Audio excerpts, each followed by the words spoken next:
na moyo wa Mungu. Na ili uunganishwe ni lazima uyaache mapenzi yako, uyafuate mapenzi ya Mungu. Bwana Yesu asifiwe sana. Shauku yangu ni kuona kila mwana Sayuni moyo wake umeunganishwa na moyo wa Mungu. Unajua, nataka nikwambie kitu. Moyo wako ukiunganishwa na moyo wa Mungu, tafsiri yake ni nini? Wakati unaacha matamanio yako, unafanya mapenzi ya Mungu, kuna vitu ambavyo nitavieleza hapa kwa haraka vitakusaidia. Lakini pia kuunganishwa na moyo wa Mungu ni mapenzi yako kufanana na mapenzi ya Mungu. Unapoyafanya mapenzi ya Mungu, maana yake unaunganisha mapenzi yako yanafanana na mapenzi ya nani? Ya Mungu. Kwa hiyo kila kitu unachokitamani wewe kinakuwa kimefananishwa na kile ambacho Mungu anafanya. Kuna mtu mmoja anaelewa ninachosema? Bwana Yesu asifiwe sana. Lakini sio hivyo tu, moyo wako kubeba kile Mungu anachobeba. Naposema moyo wako umeunganishwa na moyo wa Mungu, maana yake ni moyo wako unabeba kile ambacho Mungu amebeba. Kama Mungu amebeba upendo, moyo wako unabeba upendo. Kama Mungu amebeba furaha, moyo wako unabeba furaha. Kama Mungu amebeba msamaha, moyo wako unabeba msamaha. Sema amen.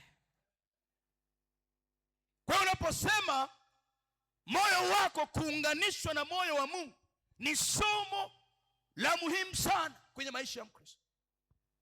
Si tu tukio la nje, ni tukio linalotoka ndani. Na kama tumesema hapa, ni wakati ambapo unafanana, mapenzi ya Mungu yanafanana na ya kwako. Ndio maana Paulo anawaandikia, anasema mnifuate mimi kama mimi ninavyomfuata Kristo. Maana yake nini? Anataka wao wafanane na yeye kama yeye alivyofanana na nani? Na Kristo. Sayuni, nisaidieni kusema amina. Nataka niwaambie kitu. Mahali ulimwengu ulipofikia, ulimwengu umechafuka na wewe ni shahidi. Ulimwengu umeharibika na wewe ni shahidi. Huna haja ya mtu kukuambia, kwa sababu maisha unayoishi nayo, unafiki wa watu umekuwa ni mkubwa. Kuna watu wengi ni wanafiki kupita kawaida. Mnafiki ni mtu anayekuonyesha mko pamoja, kumbe hamko pamoja. Sinisaidie kusema amina. Uongo ndio umekuwa mkubwa. Na kusema uongo leo, watu hawajisikii vibaya hata kama yuko kanisani. Kumdanganya mchungaji, tena ndio wachungaji tunadanganywa kuliko watu wote. Utasikia mchungaji, tuko pamoja. Hivi tuko pamoja wewe? Ili neno tuko pamoja, mimi sijui kama litokaga wapi. Yaani pasta, tuko pamoja baba. Alafu unapigwa kiganja cha mkono pap, ukichomoa hivi mna 10, tuko pamoja. Jamani semeni amina. Mchungaji anajua tuko pamoja kwa 10. Hatuko pamoja kwa sababu umenipa hela. Tunataka tuwe pamoja tunapokuwa ibadani, tunajifunza neno la Mungu ili kwamba Yesu akija leo tuweze kumlaki mawingoni. Hatuko pamoja kwa sababu uko ibadani tu. Tuko pamoja ili kwamba tuyafananie mapenzi yetu na mapenzi ya Mungu yawe pamoja. Unaponiambia mchungaji tuko pamoja, ni pale ambapo tamaa zako unaweka pembeni, unachukua mapenzi ya Mungu unayafanya. Ukifanya hivyo, hata kama hujanipa 10 yako, 1000 yako, ukashangilia, mimi najua tuko pamoja. Hilo ndilo shauri nilioniweka hapa, ili mimi niseme na wewe tuwe pamoja, na Mungu tuwe pamoja, ili siku moja tuishi pamoja naye. Sema amina. Hiyo ni zaidi ya hiyo fedha. Hiyo ni zaidi ya kushangilia. Hiyo zaidi ya kumpigia mchungaji makofi. Itanifaidia nini kukusanya pesa yako na kunipa mimi, alafu wewe ukaukosa uzima wa milele? Haitafaidi. Mimi sio mchungaji wa tumbo, na ninawaambia kila siku, mimi ni mtu wa wito kabisa. Nimeitwa kumtumikia Mungu. Hata wewe ungesema yule mchungaji amesema tusimpe, ukiacha wako watu wataleta. Maana mimi namjua Mungu wangu aliyeniita. Mimi sikujiita, sina wito wa kujipachika, sina wito wa kujiweka. Wanakuambia kila siku, na mimi nilikuwa na bidii ya biashara. Siku moja nilikuwa namshuhudia mke wangu wakati marehemu baba anafariki mwaka ule 90.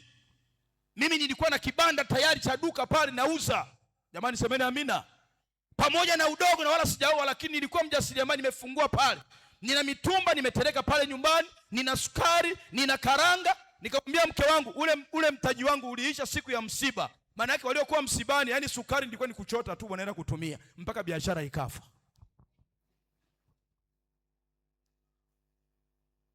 Kwa sio mvivu. Nilijua kujitegemea. Nilijua kujiendesha. Mimi nimesomesha watoto, hata Beatrice amesoma pale Kaurananga. Sijawa mchungaji na sina biashara, lakini kwa neema ya Mungu alisoma. Huyo bora amesoma hata kama kuendelea, lakini amesoma pale St. Francisco. Ni private, nilikuwa nalipa. Sikuwa na mtu wa kanisa wa kunipa. Kwa hiyo mimi sioni sababu ya kunilagai kwa sababu ya vitu, alafu maisha yako yanaenda kinyume na mapenzi ya Mungu. Saidia kusema amina. Ninachotamani ni kuona wewe unauchukua moyo wako unaunganisha na moyo wa Mungu. Itanipa fahari gani ya kuonekana nina washirika wenye magari wako hapo, nina washirika wenye majumba wako hapo, alafu hawawezi kwenda mbinguni?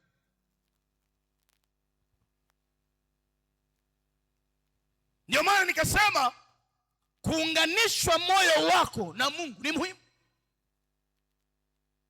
Jamani semeni amina.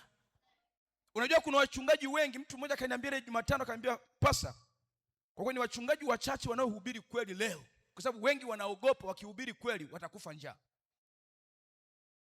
Nilikubali na ndio ukweli ulio. Watu wanataka tu waambiwe tu, tutakuwa na mkesha wa kukanyaga mafuta, tutakuwa na mkesha wa kukanyaga kukomboa ardhi. Hakuna dhambi, hakuna chochote. Wanaokuja kukanyaga mafuta hao ni wazinzi. Wanaokuja kukanyaga mafuta wametoa kuzurumu vya watu. Wanaokuja kukanyaga mafuta wameruka na unga, wengine wamedondoka usiku huko. Wanaokuja kukanyaga mafuta wana chungu nzima maovu wamefanya, lakini watu wanasema kwa kuna kitu wanakilenga. Mimi siko hapa kulenga kitu, niko hapa wewe na mimi tuishi vizuri. Siku moja tumlaki Bwana hewani na tuishi naye hewani. Natamani kuona moyo wako unaunganika na Mungu. Mimi Mungu ameniita kwa neema nyingine ya tofauti, na ukinifuata mimi unaweza kuharibikiwa. Na watu wote hata kwenye maisha kawaida waliofuatana na maisha yangu waliishia wao kuharibikiwa, lakini mimi nasonga mbele. Jamani semeni amina. Maisha yangu ni mengine kabisa. Wanawaambia watu huwezi kujua jinsi ninavyoishi. Semeni amina. Unajua mimi nilipokuwa nacheza mpira nilipata shida, nilidondoka pale Kandaga, kaulize mpaka leo wanajua story. Nilipodondoka yule jamaa alinigusa, tulikuwa juu. Aliponigusa nikadondoka, nikapoteza fahamu. Alikuwa namba 9. Nilipopoteza fahamu nikainuka, fahamu zimerudi, kumbe niko hapa na pale kwenye gari la Mzee John. Wameshanibeba. Fahamu zilipopotea hapo zilirudi kesho yake saa 10 alfajiri. Unajua zilirudije? Wakati niko huko naambiwa rudi, bado mimi nina kazi na wewe. Alafu nilipokuwa nafungua macho, marehemu kaka yangu ambaye ni baba yake na Johnson aliyeniachia ziwa alikuwepo. Tulikuwa wote kwenye timu moja, alikuwepo. Watu wameshalia wanasubiri kupeleka maiti kijijini mwa Kizega. Daktari wa zahanati ambapo mwili wangu ndio ulikuwa umewekwa ameshapima, anasema huyu ameshaisha. Sio hadithi, ni kitu halisia. Na hata juzi wakati nasimamia pale, nimetumwa na Mlenda kusimamia kanisa hapo Kandaga, wale jamaa akasema nilipokuwa na washuhudia hapa bwana nilipoteza, akasema kijiji kizima usiku ule palikuwa na ukimya, mtu amekufa. Na yule jamaa yeye ni pushi, aliondoka akahama mpaka hilo eneo, lakini yeye ndio amenitangulia, leo amelala, mimi bado ninaishi. Sema amen. Ndio nawaambiaka nina shuhuda nyingi ambazo nikianza kuzishuhudia. Kwa nini? Ni vile ambavyo mimi sikujiita. Na ndio maana siku ya kuokoka mimi sikushuhudiwa na mtu. Nikiwa Muislamu nilisikia sauti inasema nenda kanisani. Majira ya saa ngapi? Saa 2 mzee kwenye cherehani pa. Mimi nina juzuu yangu mikononi, natamani kwenda madrasa, lakini nasikia sauti inaniambia nenda kanisani. Mara 5. Na nilipoenda mara 5 ni majira kama haya. Mzee wa kanisa aliyokuwepo kiongozi, namkumbuka na jina, alikuwa ndio anafunga ibada majira ya saa 6 kwenda saa 7. Akaniona tokeza kwenye mlango pale. Unajua Wakristo walivyo wajanja hawa walokole. Alipoona naingia tu jamani Uislamu, akasema kama yuko mtu anataka kumpa Yesu maisha, na huko alikuwa anataka kufunga ibada. Huyo mtu tena ametokea wapi? Kumbe ameshaniona. Wanasema kama nilitoka pale kufika hapa, mimi sikujua. Nilichokigundua, akili yangu inarudi, nimejaa vumbi kwa sababu ilikuwa kuna sakafu, inalia machozi. Vijana na wale wadada waliokuwa siku hiyo, kulikuwa kuna uamsho mkubwa wa CS. Wakaniambia neno, hongera, umempokea Yesu kuwa Bwana na Mwokozi wa maisha yako. Kuanzia leo mimi ni Mkristo. Tangu hapo mimi ni Mkristo. Na mpaka leo mimi ni Mkristo. Sitaki tu kukushuhudia yaliyo mengi. Nataka kushawishi moyo wako uunganishwe na moyo wa Mungu. Acha kuchezea maisha. Haijalishi uko kwenye nafasi ipi, haijalishi unafanya nini, lakini anasema ni mapenzi yako kufanana na mapenzi ya Mungu. Lakini pia ni moyo wako kubeba kile ambacho Mungu amebeba. Huko ndio kuunganishwa na moyo wa Mungu. Mungu amebeba nini? Kama Mungu amebeba upendo, na wewe unatakiwa kuubeba upendo. Kama Mungu amebeba uwajibikaji, unatakiwa ubebe uwajibikaji. Ndio maana tunasema huu ni mwaka wa kuwajibika na kupokea. Sema amen. Mtu aliyeunganishwa moyo wake na Mungu sio mbishi. Mtu mwenye haya nisaidia kusema amen. Dalili chache mbili kabla sijaenda kumaliza, nimekwambia sitakuchosha. Dalili za mtu aliyeunganishwa moyo wake na Mungu.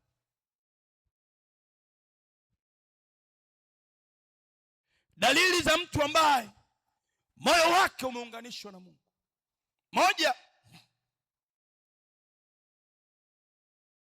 anaishi kwa kulitimiza kusudi la Mungu. Haishi kwa kutimiza makusudi yake mwenyewe. Unaona watu wanatoa fedha zao kwa ajili ya Bwana. Watu wanatoa vitu vyao kwa ajili ya Mungu, kwa sababu wanajua kwamba mimi nimeunganishwa na Mungu, ninaishi kwa kusudi, kwa kutimiza lile ambalo Mungu anataka. Mungu anataka nimjengee hekalu. Mtu anatoa mamilioni yake, ajali familia, anajua Bwana atahusika na familia, lakini Mungu wangu kwanza. Mtu mwenye haya nisaidie kusema amen. Umewahi kuwaza hilo? Kwamba Mungu wangu kwanza.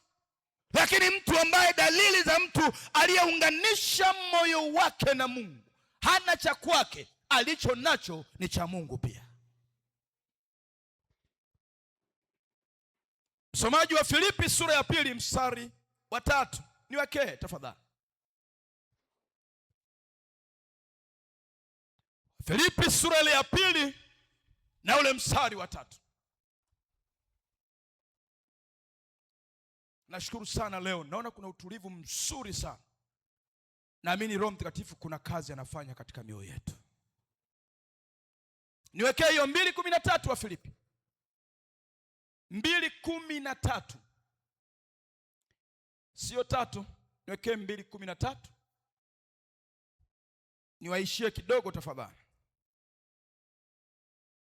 Anasema kwa maana ndiye Mungu atendaye kazi ndani yenu, kutaka kwenu na kutenda kwenu, kwa kulitimiza kusudi lake jema. Naomba niangalie na unisaidie kusema amen. Kulitimiza kusudi lake jema. Anasema kutaka kwenu na kukaa kwenu, ndiye Mungu atendaye kazi mioyoni mwetu, ili litimie kusudi lililo jema. Kwa hiyo dalili ya mtu ambaye ameunganisha moyo wake na Mungu ni mtu ambaye anaishi kwa kulitimiza kusudi la Mungu, wala sio kusudi la mwanadamu. Sayuni, naomba unisikilize. Tumejifanya watu wazuri sana kwa kutimiza makusudi ya wanadamu, lakini kusudi la Mungu tumeliacha. Na wengi wameona ufahari mkubwa kutimiza makusudi ya wanadamu, lakini wameacha kutimiza kusudi la Mungu. Watu wameacha ibada, Yaani watu wapo na wanajisikia vizuri, lakini wameacha ibada. Wanafikiri yale wanayoyafanya ni bora zaidi kuliko Mungu. Nataka nikuhakikishie, niko mbele ya madhabahu ya Mungu leo na nimemsihi Mungu sana na nimemwomba Mungu sana kwa ajili ya ujumbe huu, ili kwamba mwanadamu mmoja aliyekombolewa kwa damu ya Yesu aishie Sayuni, na hata mgeni na wale wanaotufuatilia kwenye media wapate kuelewa kwamba tumeitwa ili tuishi kulitimiza kusudi la Mungu, wala sio kusudi la dunia. Lakini leo Wakristo wengi wako mahiri sana na bora na stadi sana na kujionyesha mbele za watu, lakini si kujionyesha mbele za Mungu. Anataka kuone unafanya nini nyumbani mwake, unatimiza nini. Nimefundisha sana kuhusu habari ya utumishi wiki nzima, na wiki fanya kupasayo kutenda. Anasema kutenda kwenu na kukaa kwenu ili kulitimiza kusudi lake. Nini? Baya au jema? Jema. Naomba Mungu asaidie mtu mmoja ufahamu wake ufunguke na nielewe mchana wa leo kwamba lazima mioyo yetu iunganishwe. Unajua, kama moyo wako haujaunganishwa na moyo wa Mungu, ni vigumu sana kulitimiza kusudi la Mungu. Utafanya sana ya dunia. Kuna watu wanafanya michango huku duniani mpaka unashangaa. Wanafanya vitu vikubwa duniani, lakini ukija kanisani anaona kanisa kama vile kinyesi. Yuko tayari kuingia na kutoka, wala hawezi kuona pungufu lolote kanisani. Nataka nikuambie, utafanya hayo lakini hayatakuletea faida katika ufalme wa Mungu. Sijakataa usifanye, lakini Mungu kwanza. Yaliyoko duniani yapo. Ndio maana walioko duniani leo wapo na kesho wanapita. Nilikuwa naifuata historia ya Hamenei, yule kiongozi wa kidini ambaye aliyeuawa wa kwanza. Tangu 85 akachukua madaraka. Ana miaka zaidi ya 40 na kwa madarakani, na hakuna mtu aliyefikiri Hamenei angeondoka. Lakini ghafla, yani kama vile kucheka tu na kuchekua, Hamenei hayupo. Nikamsikia msemaji aliyesema haya yaliyotokea tutalipiza kisasi. Kama kucheka na kuchekua, na yeye hayupo. Akaja mkuu wa ujasusi akasema sasa yaliyofanyika ni 1, 2, 3. Kama kucheka na kuchekua, hayupo. Hii ndio dunia. Hakuna mbabe duniani. Mbabe ni mmoja tu, Yesu Kristo peke yake. Kwa hiyo lazima uifanye kusudi la Mungu, uishi kusudi la Mungu. Ndio sababu ya wewe kuwa kanisani, ndio sababu ya wewe kuokoka. Haujaokoka ili kuja kuonyesha show, umekuja kufanya kusudi la Mungu, na sio kusudi baya. Kusudi Mungu hajawa na kusudi baya, Mungu ana kusudi lililo jema. Sasa yule unaponiangalia, tikia na ungane pamoja na mimi tuseme amina kubwa kwa ajili ya Yesu Kristo. Kusudi ni mpango wa Mungu uliopangwa mapema kwa maisha yako. Ndio kusudi. Kwamba ni ule mpango wa Mungu uliopangwa mapema kwa ajili ya maisha yako mwanadamu. Lakini inashangaza sana. Inashangaza sana. Yaani unaweza kuona hata hivi tunazungumza mambo ya ujenzi, wengine wanaona kama vile, yani kama vile nini ana mipango ya. Nataka nikwambie mipango yako haitaisha. Ipo tu. Hata ungeacha kushiriki ujenzi, hata ungeacha kutoa sadaka, hata ungeacha kutoa 10, hata ungeacha kutoa sadaka ya ujenzi, mipango yako ipo, haitaisha. Lakini hiyo sauti itakuwa inaimba moyoni mwako, umelitimiza kusudi la Mungu kwenye maisha yako. Ni lipi kusudi ulilolitimiza? Ni kugonganisha, kwa sababu wengine wanatimiza kusudi la kugonganisha watu, kugombanisha watu, kusengenya watu. Hilo nao ni kusudi. Wao ni mpango wa shetani. Yako ipo, haitaisha. Hayo yanatimizwa. Kuwasema watu wengine vibaya, haya watu wanayatimiza. Lakini kusudi lililo jema linatimizwa na mtu ambaye moyo wake umeunganishwa na Mungu. Nikuombee mchana wa leo, moyo wako uunganishwe na moyo wa Mungu. Nasema moyo wako uunganishwe na moyo wa Mungu. Hiyo ndio dua yangu kila itwapo leo, na ndio maombi yangu, kuiona Sayuni iliyobadilishwa, kuiona Sayuni yenye kuwajibika kwa ajili ya Bwana, kuiona Sayuni inayojua kile ambacho wanafanya kina faida gani. Hata wanadamu wangekuona sivyo unavyofanya, lakini kama Mungu amejua unachokifanya kina faida, endelea kufanya hicho. Jamani, semeni amina. Bwana Yesu asifiwe. Bwana Yesu asifiwe. Lakini pia kusudi ni mpango au nia ya Mungu kwa maisha yako. Kwa kusudi ni mpango au nia ya Mungu kwenye maisha yako. Kwa Mungu anataka uwe na kusudi, yani uwe na mpango ulio mzuri kwenye maisha yako. Mtu mmoja alisema, ukiona vinaelea ujue vimeundwa. Nini maana yake? Unaweza kumuona mtu mambo yanatokea, si kwamba ilianza tu, kuna kazi aliifanya. Jamani, semeni amina. Kuna namna alivyowajibika, ndio maana mnaona haya yametokea. Alilitimiza kusudi, ndio maana mnaona haya yanatokea. Usiwe mtu wa kujipendelea wewe tu, litimize kwanza kusudi la Mungu. Yaani watu wengi wanatamani yeye tu, wanatamani yeye tu. Akienda sehemu badala kulizungumzia hata kazi ya Mungu, anatamani yeye tu. Watu tunazungumzia kila siku kinanda hapa, watu wanasikia. Na kuna mtu ana uwezo tu wa kuagiza kinanda cha milioni 3, milioni 4 kabisa. Lakini kwanza yeye. Tunasema hapa mixer, tunasema hapa booster. Lakini kuna mtu ana uwezo kuleta hata booster 2. Kwani milioni 2 ni nini? Hivi Sayuni hakuna watu wanaomiliki zaidi ya milioni 2. Lakini kwa sababu ni kwanza ni yeye. Na nataka nikuambie, ukiufuta kwanza ufalme wa Mungu, na yale mengine yote Mungu atakuzidishia. Kwa hiyo dalili ya mtu ambaye ameunganishwa moyo wake na Mungu ni mtu ambaye anayelitimiza kusudi la nani? La Mungu. 2 na mwisho,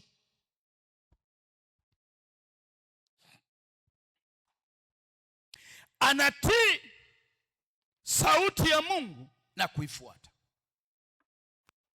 Kila mmoja wetu ainue mkono, maana ndio tunaenda kumalizia. Inua mkono wako juu, sema amen. Mwangalie jirani yako, mtikise, mwambie uwe tayari kupokea neno hili. Uwe natamani kusikia sauti kubwa, maana hata malaika wanatamani kusikia sauti yako. Mtikise, mwambie uwe tayari kulisikia neno hili. Mtikise kwa nguvu tena, uwe tayari kusikia neno hili. Mwambie uwe pamoja na mhubiri, mtikise. Tunaenda kumalizia. Saidia kusema amen. Leo nafundisha tu. Kwa hiyo anatii sauti ya Mungu na kuifuata. Naomba tuwekee hiyo, mtu wa Mungu, Yohana sura ile ya 10 na mstari wa 27. Yohana sura ile ya 10 na mstari wa 27. Tutasikia kitu hapo.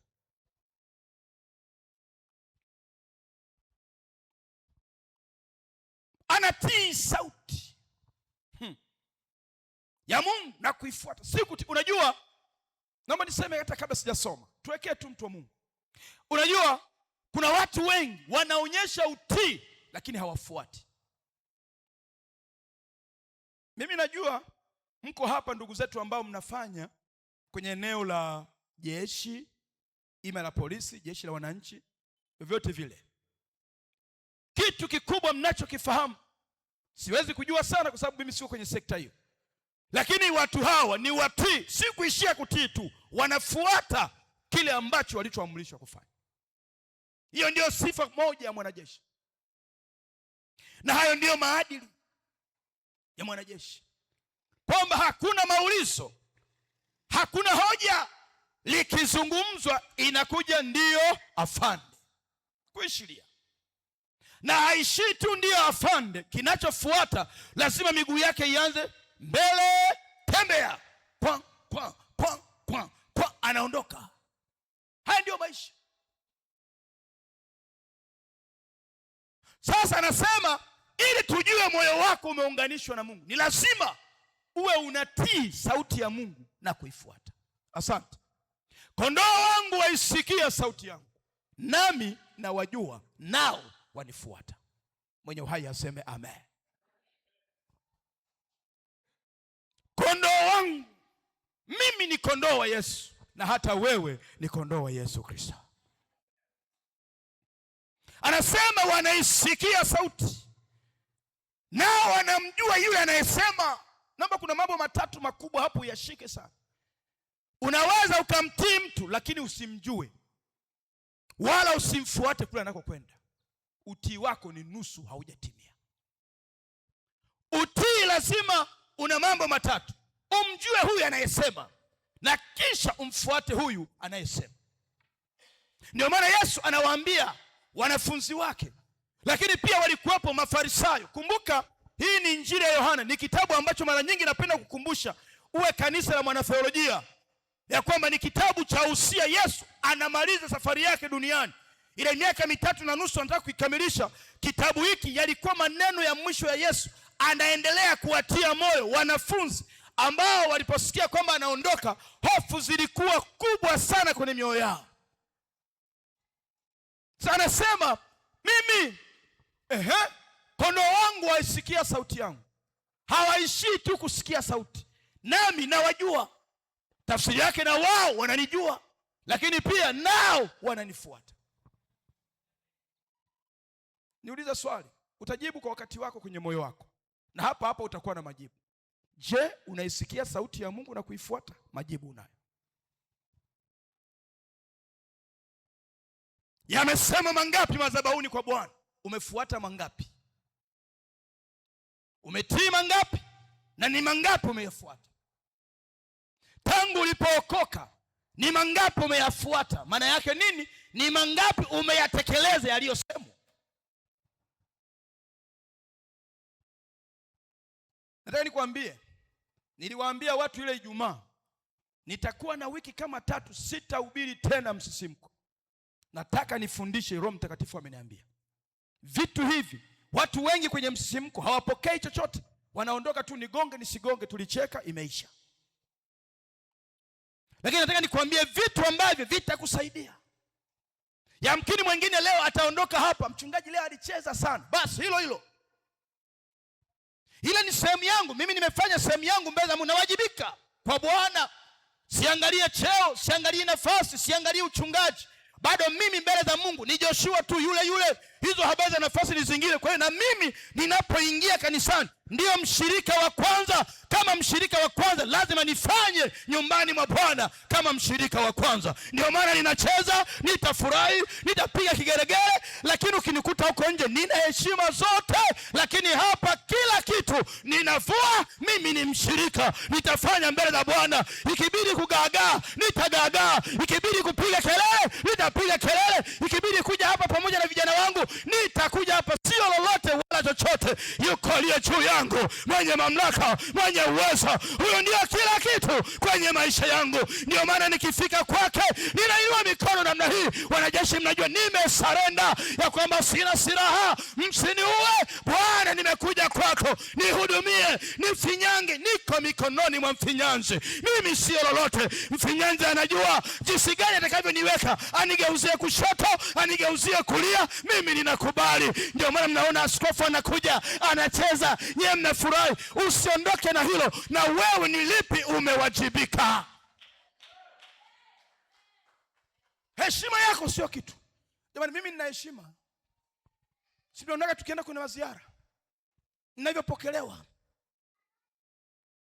watu wanavyonihendo, wanavyofanya. Lakini mimi ni nani? Kabla ya kuwa askofu, kuwa mchungaji, mimi ni Joshua. Lakini wote waliompokea aliwapa uwezo wa kufanyika wana wa Mungu. Mimi ni mwana wa Mungu. Kwa ninapokuwa hapa niko mbele ya baba yangu. Na mtoto mbele za baba huwa anacheza, anafurahi, akijua kwamba niko mahali salama. Ndio maana ukija kanisani, sura yangu ya kanisani ni tofauti kabisa unaponiona uko nje. Na watu wengi wananiuliza. Siwezi kuwa na jivuno lolote. Ninajua wajibu wangu. Jamani, sema amina. Naomba tu nikushawishi, ondoa hayo unayoyawaza, jua wajibu wako. Bwana Yesu asifiwe sana. Tii sauti ya Mungu. Fuata kile ambacho Mungu anasema. Ni shuhuda zinazoonekana. Mnawaona hawa ambao wako wanashuhudia hapa.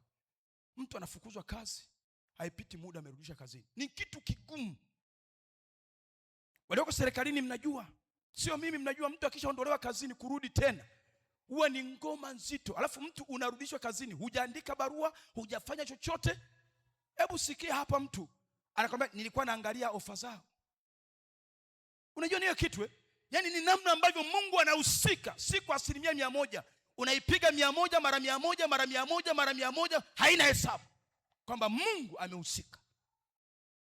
Mwanadamu mwenye uhai nisaidie kusema amen. Lakini kama utabaki na kiburi, kutokusikiliza kinachosemwa madhabahuni. Alikuwa anasema zamani zile, wale waigizaji wanasema karagabao. Utabaki hivyo hivyo ulivyo, na mema hutojua yatakakotokea. Lakini shauku yangu nikiona kila mwana Sayuni anaitii sauti ya Mungu na kuifuata, alafu Bwana anamtendea mema. Ukipiga makofi kama huyo mdada utakuwa umebarikiwa sana. Ukitii utaonyeshwa njia ya kupita. Zaburi 32 mstari wa 8. Ukitii sauti na kuifuata ya Mungu utaonyeshwa njia. Unajua hata kule kazini ulipo kuna mambo yanaharibika kwa sababu hutaki kutii sauti na kuifuata. Na hasa walokole wengi wamekuwa wasumbufu makazini. Lakini Wakristo sio wasumbufu. Si mnajua maana yangu? Mlokole atasumbua lakini Mkristo hawezi kusumbua. Na hata wafanyakazi wengi wanasema hao Wakristo walokole, wanawaita walokole, mbona nitumie hicho Kiswahili? Wanashindwa kuwa, anasema usimwajiri mpendwa, hata kuharibia, afadhali uchukue mtu wa pembeni. Kwa nini? Mbishi. Yeye ameajiriwa lakini mbishi, hataki kutii na kufuata. Akiambiwa afika kazini saa 1, yeye anafika saa 3. Sasa najua ni kazi ya mpendwa.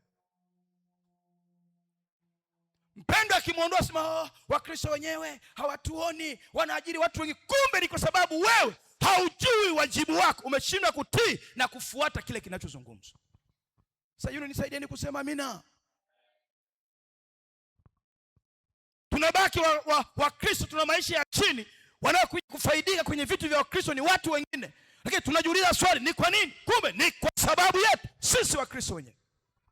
Lakini ukitii na kuifuata sauti ya Mungu, ima sauti ya bosi wako katika yale mambo mema, nataka nikuhakikishie huna muda mrefu kazini, ni lazima utapanda daraja. Sema amen. Na wala hata kama usioni leo haijatokea, hata kama wewe ni mtii, lakini wakati wa Bwana utafika. Ipo season ya Mungu.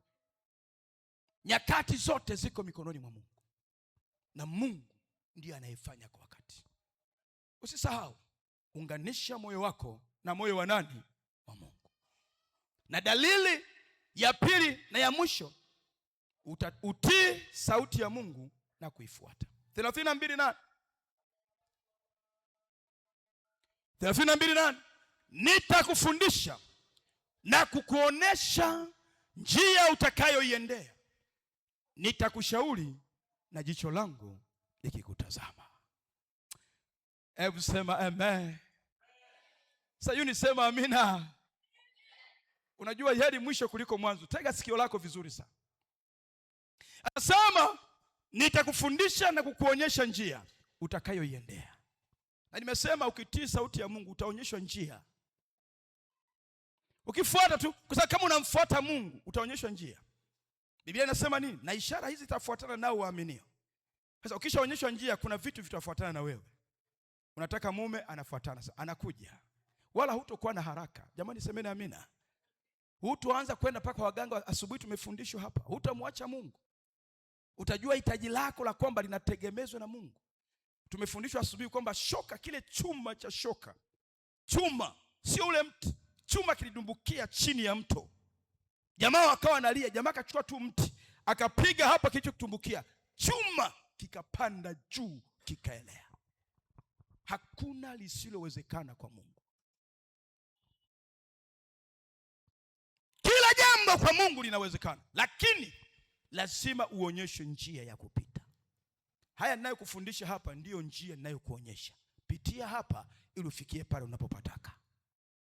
Sayuni sema amina. Bwana Yesu asifiwe. Lakini anasema nitakushauri jicho langu likikutazama. Mungu anapotoa neno lake namna hii, jicho lake linakutazama. Je, utaitii sauti yake? Hivi anaangalia, ameshakufundisha, ameshakuelekeza njia ya kupita. Ndio hii niko nakuelekeza ili ufikie kesho yako, maana naiona kesho yako iliyotukuka. Sema amen. Andiko letu la Isaya 30 mstari wa 21. 30 mstari wa 21.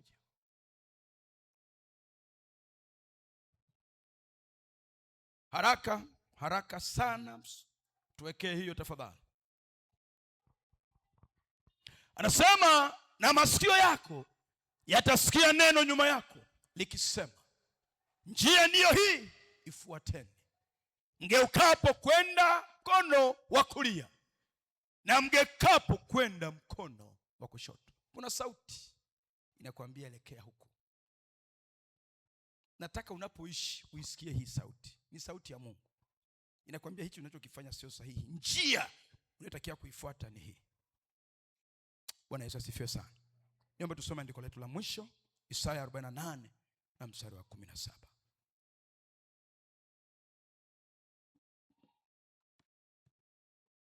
Isaya 48 na mstari wetu wa 17. Nasema, Bwana mkombozi wako, mtakatifu wa Israeli, asema hivi, mimi ni Bwana Mungu wako, nikufundishaye ili upate faida, nikuongozaye kwa njia ikupasayo kuifuata. Nataka nisikie sauti ya nguvu sana. Amen. Anasema, mimi Bwana mkombozi wako, mtakatifu wa Israeli, asema hivi, mimi ni Bwana Mungu wako, nikufundishaye ili upate faida. Mungu hajawahi kufundisha mtu apate hasara. Mungu anafundisha mtu apate nini? Faida. Ninaposema unganisha moyo wako na moyo wa Mungu, sio kupata hasara, unapata faida. Ninaposema ulitumikie kusudi la Mungu, sio kupata hasara, ni kupata faida. Na mimi nataka nikwambie, wote waliolitumikia kusudi la Mungu kwa ukamilifu, hakuna aliyepata hasara. Lakini pia kuitii sauti ya Mungu na kuifuata, hakuna aliyepata hasara. Ndio maana anasema upate faida, ni kuongozaye kwa njia ikupasayo kuifuata. Na tumesema unaisikia sauti ya Mungu na kuifuata. Usiishie kusikia tu, na Mungu atakusaidia. Maisha yako hayatakuwa yale maisha ambayo unayaishi jana. Iwe hivyo kwako katika jina la Yesu Kristo. Amen. Mpe Yesu makofi mengi. Ongeza tena kwa ajili ya utukufu wa Bwana. Naomba usimame wakati unampigia Yesu makofi namna hiyo. Endelea kusimama, endelea. Mpigie tena Yesu makofi mengi na huku ukisimama. Hayo ni makofi. Basi mchapie Yesu makofi.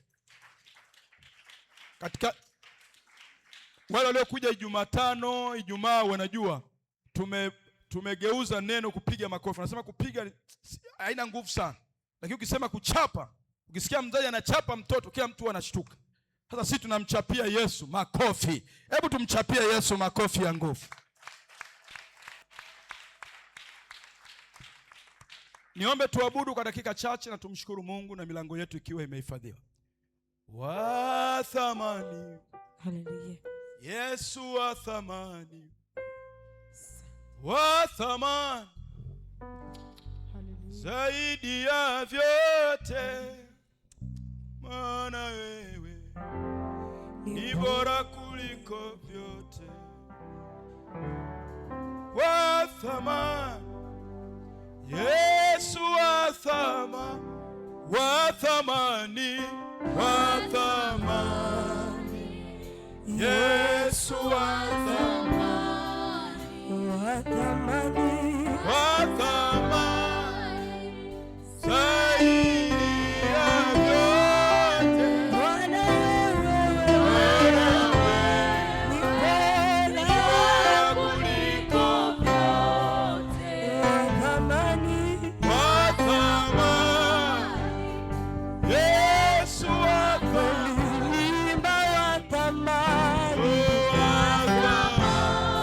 Nyosha mkono wako juu namna hii.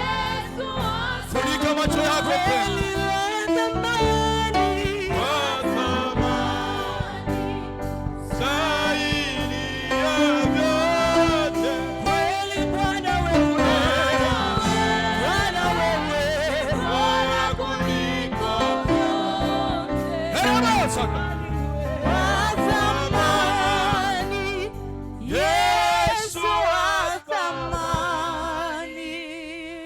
Mikono yako juu.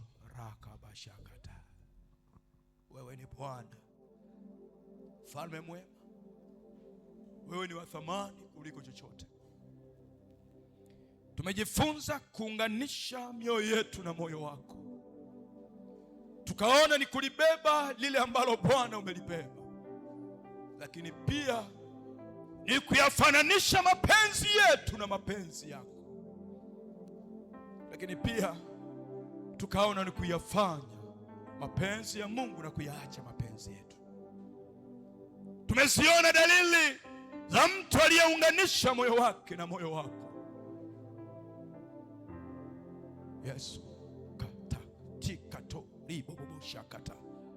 Msaidie mtu mmoja katikati yetu, ili moyo wake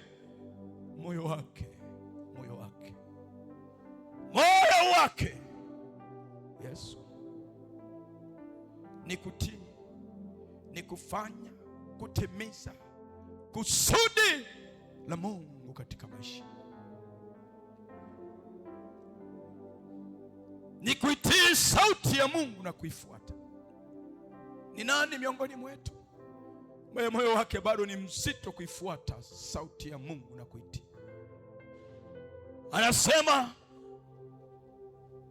utasikia neno nyuma yako likisema njia ndiyo hii uifuate, na kisha utaonyeshwa njia ya kupita. Na maneno ya Mungu na neno la Mungu likikushauri ya kwamba njia ndiyo hii. Sayuni, nataka nikwambie, ondoka kwenye mazoea. Jua hauko duniani kwa ajili yako. Upo duniani kwa sababu Mungu ametaka uwe duniani. Wewe ni nani na mimi ni nani hata tuwe hivi tulivyo leo? Ni wengi Bwana amewatoa, lakini wengine Mungu ameamua kuruhusu kwa sababu mioyo yao haijaunganishwa naye. Lakini wewe kwa upendo wa Mungu bado upo. Neema ya Mungu ambayo iliyotuokoa bado inatufunika. Upendeleo wa Mungu bado uko juu yetu. Na yatamka maneno haya yawe maswali kwako, jibu utakuwa nayo mwenyewe. Jiunganishe na moyo wa Mungu. Unganisha biashara yako na moyo wa Mungu. Unganisha kazi yako na moyo wa Mungu. Unganisha ofisi yako na moyo wa Mungu. Unganisha mambo yako na mapenzi ya Mungu. Usijihisi uko salama ukiwa peke yako. Uwe pamoja na Bwana. Na Mungu anasema, tazama niko pamoja nanyi hata ukamilifu wa dahari. Maisha yako yakabadilishwe, maisha yako yaumbwe upya. Bwana akuponye fikra na mawazo yako, aponye akili zako, akupe upya wa mtazamo. Wewe ni wa Bwana, wewe si mali ya Ibilisi. Takufaidi nini kupata ulimwengu wote lakini hauitii sauti ya Bwana? Takufaidi nini kupata ulimwengu wote lakini hauifuati njia ya Bwana? Funguka fahamu wako na akili yako, yajue haya na yakusaidie. Maisha yako yatakuwa na hatima iliyo njema. Wengi watakutazama, watafurahi, na furaha ya Bwana itakuwa kubwa kwenye maisha yako. Utafurahia kuitwa Mkristo na utasema huyu ndiye Bwana ametenda. Baba, ninakushukuru kwa ajili ya watu wako na kwa ajili ya neno lako. Acha wanapoondoka na kuianza Jumatatu uwe pamoja nao, na iweka Jumatatu yao mikononi mwako, iwe njema, iwe ya furaha. Naondoa kila vikwazo katika Jumatatu mpaka wiki nzima. Waonekanie makazini, waonekanie ofisini, waonekanie majumbani, kwenye biashara, waonekanie wanavyuo, waonekanie walioko shule ya msingi, sekondari, waonekanie wenye mipango mbalimbali, wajasiriamali, wakina mama wa nyumbani, waonekanie watu wa huduma mbalimbali, waonekanie idara zote za Sayuni. Bwana, iwe Jumatatu na wiki yenye neema kwenye maisha yao. Usiwache wala kuwapungukia, na wala wasijute kwamba tulipoteza muda tulipokuwa kanisani. Hawajapoteza muda, maana Mungu unawapenda. Ndio maana umesema nao, ndio maana umewashauri, ndio maana umewajenga, ndio maana umewatia moyo. Sakata kila kwazo lolote kwenye mioyo yao naling'oa, kila ukungu kwenye mioyo yao na uondoa na usafisha kwa damu ya Yesu. Mioyo yao itakasike sasa, waone ya wapasayo kutenda nyumbani mwako na katika maisha yao. Tunaamini haya yamefanyika katika lile jina lipitalo majina yote, jina la Yesu Kristo, uliye Bwana na Mwokozi wa maisha yetu. Inua mikono yako miwili, pigia Bwana Yesu makofi mengi.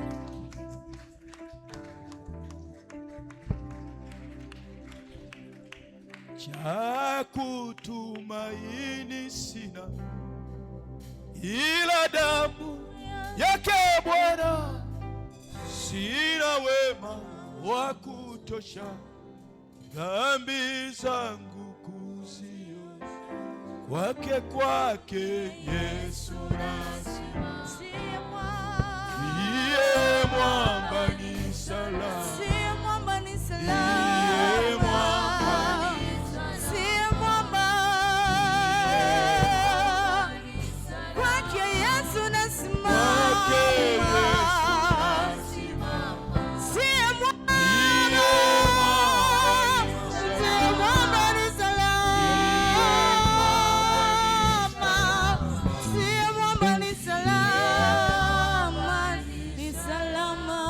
Ongeza tena makofi kwa Bwana.